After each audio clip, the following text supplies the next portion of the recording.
First podcast, fellas. We don't know what's going on. Yeah, as part of his promo tour for One Battle After Another, alongside Benicio del Toro, Lenny Williams made New Heights his first appearance in the long-form media format. You heard me right. New Heights. I wanted to be an actor very, very young, I remember. I remember being 4, 5 years old, and I was like, you could do this for a job?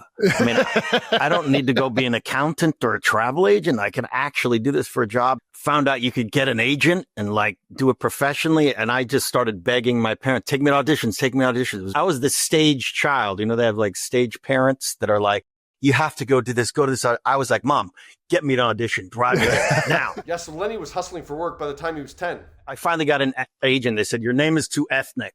I go, what do you mean? It's Leonardo DiCaprio. They go, no, too ethnic. They're never going to hire you. Your new name is Lenny Williams.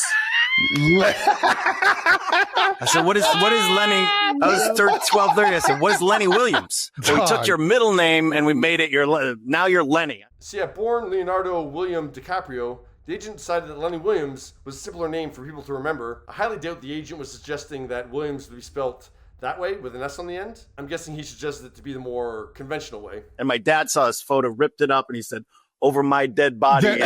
Oh, okay. So George DiCaprio shut that down.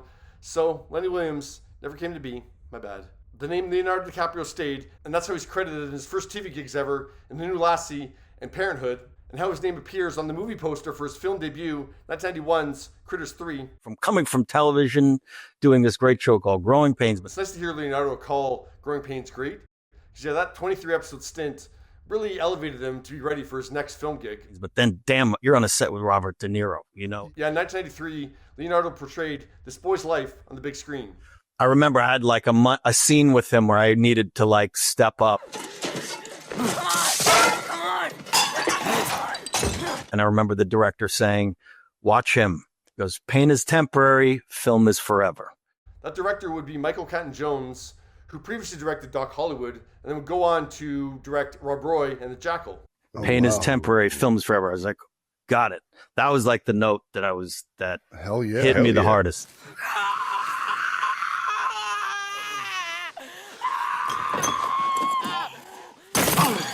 This Boy's Life wasn't a hit at the box office, but that same year, Leonardo would also co-star in What's Eating Gilbert Grape, which would score Leonardo DiCaprio, not Lenny Williams, his first Golden Globe and Oscar nominations. Lenny Williams, Benny Dell, let's go. Lenny Williams.